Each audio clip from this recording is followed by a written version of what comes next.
Assalamualaikum warahmatullahi wabarakatuh. Bagaimana kabarnya hari ini? Soleh dan soleha, siswa-siswi SDIT Azkia 2. Alhamdulillah kita dapat bertemu kembali di pembelajaran pendidikan agama Islam. Hari ini kita akan mempelajari tentang kisah Nabi Musa alaihissalam. Sebelum mengawali pembelajaran, alangkah baiknya kita berdoa terlebih dahulu. Bismillahirrahmanirrahim. Allahumma aftah alaina hikmataka wa ansyur alaina min khazaina rahmatika ya arhamar rahimin. Adapun tujuan pembelajaran hari ini, yang pertama, Ananda dapat memahami kisah keteladanan Nabi Musa alaihissalam. Yang kedua, Ananda dapat menceritakan kisah keteladanan Nabi Musa alaihissalam. Nabi Musa alaihissalam. Allah Subhanahu wa Ta'ala mengutus Nabi Musa alaihissalam untuk membebaskan Bani Israel yang ditindas oleh Fir'aun. Nabi Musa alaihissalam merupakan saudara Nabi Harun alaihissalam. Ia keturunan Levi, salah satu putra Nabi Yakub alaihissalam yang hijrah ke Mesir. Pada saat itu Mesir diperintahkan oleh Fir'aun atau Ramses II yang menganggap dirinya sebagai Tuhan. Fir'aun adalah raja yang sangat terkenal, sangat zalim, kejam, dan selalu menindas rakyatnya, terutama kepada Bani Israel, keturunan Nabi Yakub alaihissalam. Suatu malam Fir'aun bermimpi. Mimpinya diceritakan kepada ahli nujum atau peramal.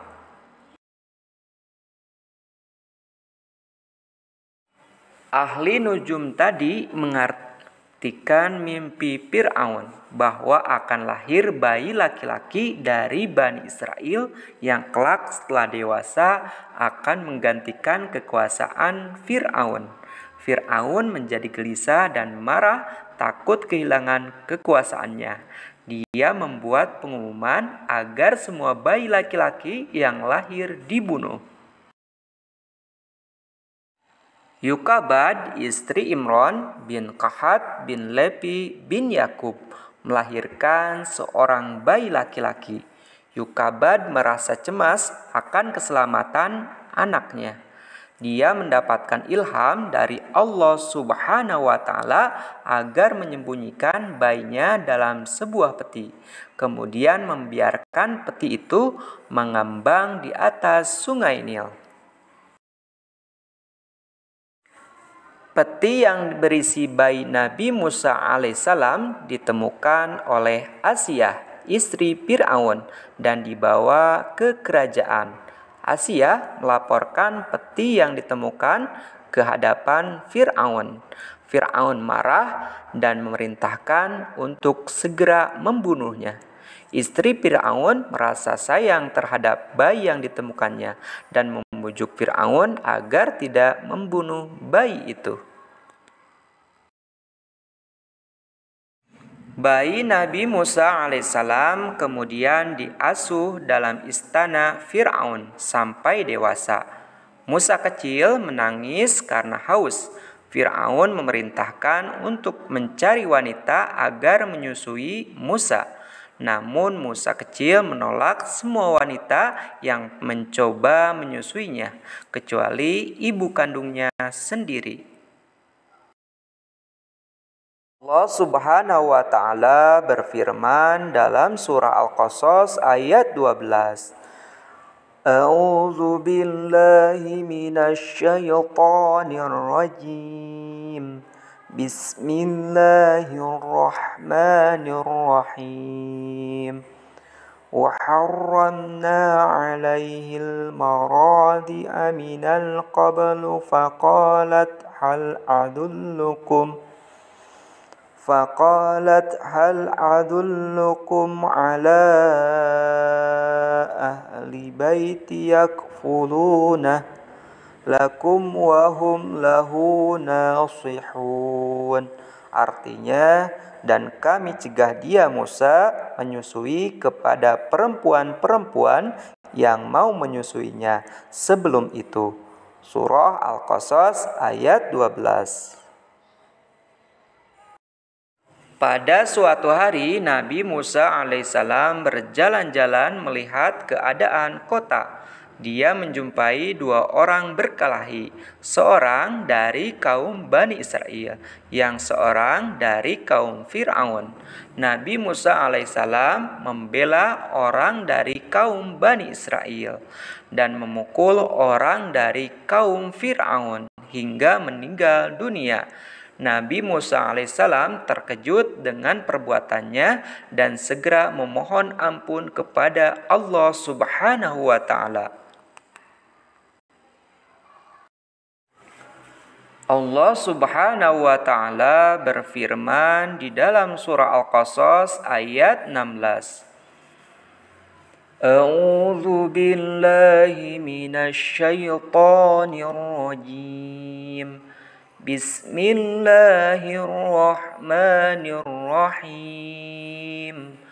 Qala rabbi inni zalamtu nafsi faghfirli faghfar lahu innahu huwal ghafurur rahim. Artinya, dia Musa berdoa, "Ya Tuhanku, sesungguhnya aku telah menzalimi diriku sendiri, maka ampunilah aku." Maka dialah Allah mengampuninya. Surah Al-Qasas ayat 16. Berita pembunuhan yang dilakukan Nabi Musa alaihissalam terhadap salah satu seorang Mesir sampai kepada Fir'aun. Ia menyiapkan bala tentaranya untuk menangkap dan membunuh Nabi Musa alaihissalam. Karena merasa terancam, Nabi Musa alaihissalam meninggalkan kota selama 8 hari 8 malam.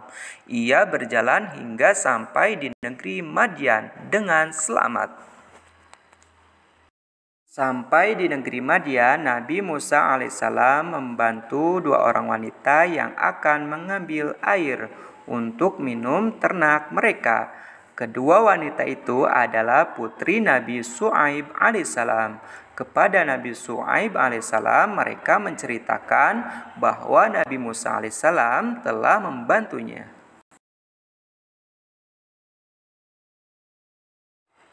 Nabi Syu'aib alaihissalam tertarik dengan akhlak dan kerajinan Nabi Musa alaihissalam. Dinikahkan dengan putrinya yang bernama Safira dengan syarat mas kawin bekerja di keluarga Nabi Syu'aib alaihissalam selama 8 tahun. Nabi Musa alaihissalam dengan sukarela menambahkan pekerjaannya selama 2 tahun. Nabi Musa alaihissalam akhirnya membantu Nabi Syu'aib alaihissalam selama 8 sampai 10 tahun. Setelah 10 tahun lebih meninggalkan Mesir, Nabi Musa alaihissalam ingin bertemu dengan keluarganya di Mesir. Nabi Musa alaihissalam dibekali sebuah tongkat oleh Nabi Syu'aib alaihissalam. Nabi Musa alaihissalam dan istrinya berjalan menempuh padang pasir. Nabi Musa alaihissalam dan istrinya sampai di bukit Tursina. Di atas bukit itulah Nabi Musa alaihissalam mendapatkan wahyu, diangkat menjadi nabi serta diberi mujizat. Setelah menerima wahyu dari Allah Subhanahu wa Ta'ala, Nabi Musa alaihissalam bertemu Nabi Harun alaihissalam. Mereka menemui Fir'aun. Mereka memperingatkannya agar Fir'aun tidak mengaku sebagai Tuhan dan membebaskan kekejamannya terhadap Bani Israel.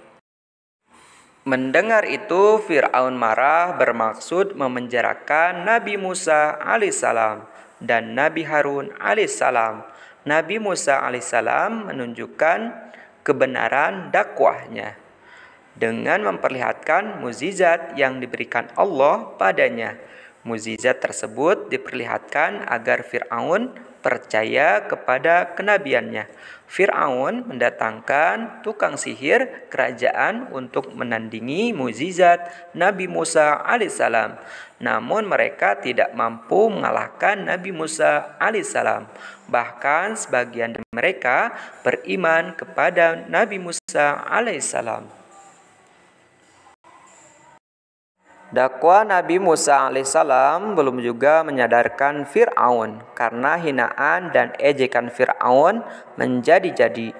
Maka Nabi Musa alaihissalam berdoa kepada Allah agar menurunkan bencana di Mesir. Allah subhanahu wa ta'ala mengabulkan permohonan Nabi Musa alaihissalam.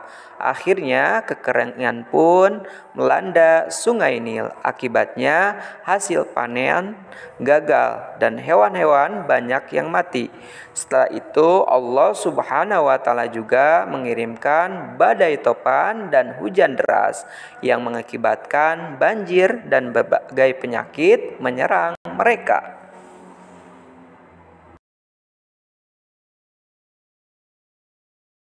Allah subhanahu wa ta'ala berfirman di dalam surah Al-A'raf ayat 130. A'udzu billahi minasyaitonir rajim. Bismillahirrahmanirrahim. Walaqad akhadna ala fir'auna bis-sinina wa naqsim minats thamarati la'allahum yadhakkarun. Artinya, dan sungguh kami telah menghukum Fir'aun dan kaumnya dengan mendatangkan musim kemarau bertahun-tahun dan kekurangan buah-buahan agar mereka mengambil pelajaran. Surah Al-A'raf ayat 130. Saat itu orang-orang Mesir berjanji bahwa mereka akan beriman setelah bebas dari bencana. Fir'aun sendiri tidak bisa berbuat apa-apa. Namun setelah bencana berhenti, Fir'aun kembali menunjukkan keangkuhannya. Fir'aun sangat tidak mempercayai dakwah yang disampaikan Nabi Musa alaihissalam.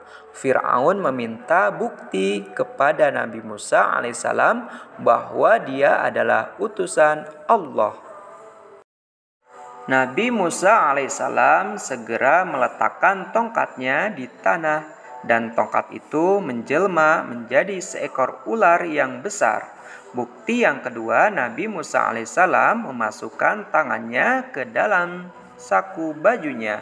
Ketika tangannya dikeluarkan dari saku, bersinarlah tangan Nabi Musa alaihissalam. Tangan itu menyilaukan Fir'aun dan orang-orang di sekitarnya. Fir'aun tetap tidak mempercayai Nabi Musa alaihissalam. Karena Fir'aun menganggap dirinya sebagai Tuhan, Fir'aun merasa benci kepada Nabi Musa alaihissalam dan memerintahkan tentaranya mengejar dan membinasakan Nabi Musa alaihissalam. Nabi Musa dan pengikutnya meninggalkan Mesir pada malam hari. Tatkala fajar terbit, sampailah Nabi Musa alaihissalam dan pengikutnya di tepi Laut Merah.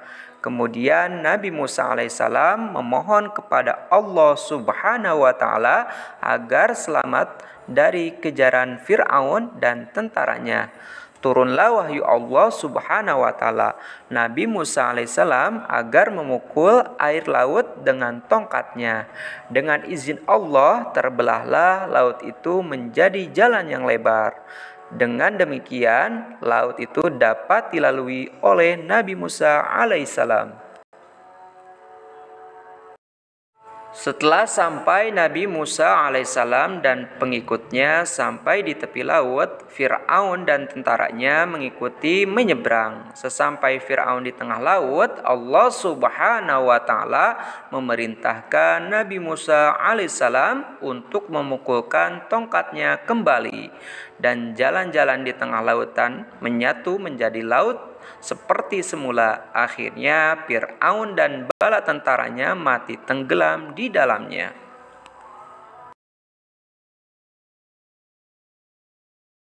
Allah Subhanahu wa Ta'ala berfirman di dalam Al-Quran surah Al-A'raf ayat 136. A'udzu billahi minasy syaithanir rajim. Bismillahirrahmanirrahim. فانتقمنا منهم فأغرقناهم في اليم بأنهم كذبوا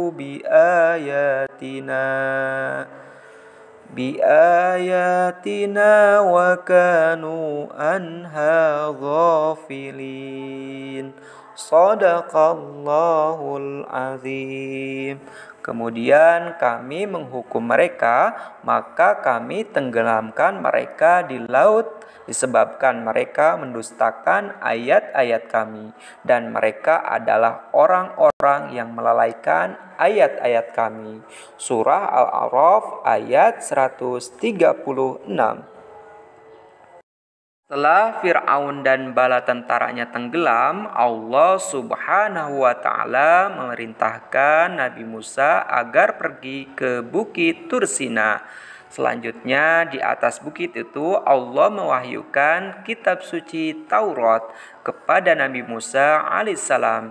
Selama Nabi Musa alaihissalam pergi ke Bukit Tursina, urusan kaumnya diserahkan kepada Nabi Harun alaihissalam yang telah ditunjuk untuk mewakili Nabi Musa alaihissalam. Sekembalinya dari Bukit Tursina, didapati sebagian kaum berbuat syirik, yakni menyembah sapi buatan Samiri. Nabi Musa alaihissalam menegur saudaranya, yakni Nabi Harun alaihissalam, yang disuruh menjaga umatnya agar tidak berbuat kufur. Nabi Harun alaihissalam berkata bahwa ia sudah berkali-kali mencegahnya, namun tidak diperdulikan sama sekali.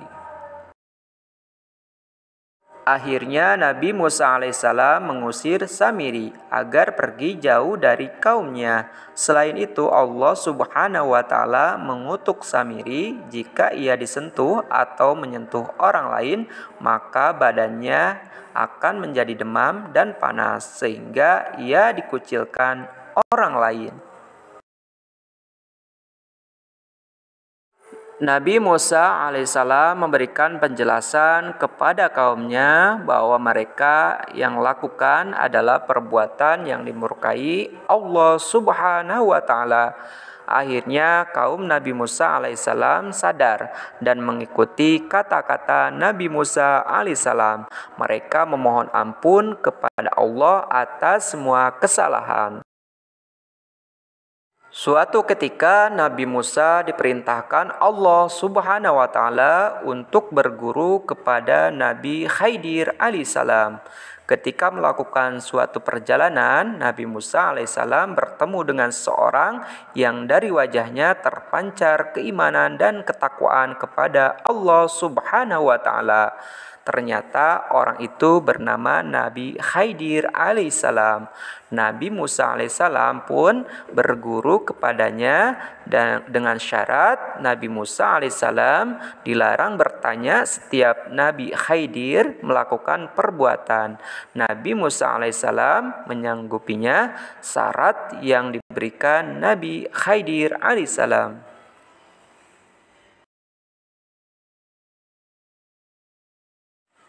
Dalam perjalanan menaiki perahu, Nabi Khidir alaihissalam melubangi perahu yang ditumpanginya dengan mengambil 2 keping kayu.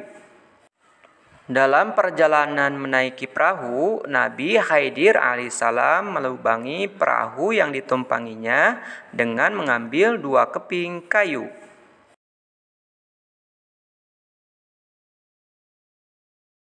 Nabi Khidir alaihissalam membunuh seorang anak laki-laki. Nabi Khidir alaihissalam membangun sebuah rumah yang hampir roboh. Pada saat Nabi Khidir alaihissalam melakukan perbuatan-perbuatan tersebut, Nabi Musa alaihissalam bertanya kepada Nabi Khidir alaihissalam. Namun Nabi Khidir alaihissalam memperingatkan Nabi Musa alaihissalam untuk tidak menanyakan apapun. Pada akhirnya Nabi Khidir alaihissalam menjelaskan dengan perbuatan-perbuatan yang telah dilakukannya.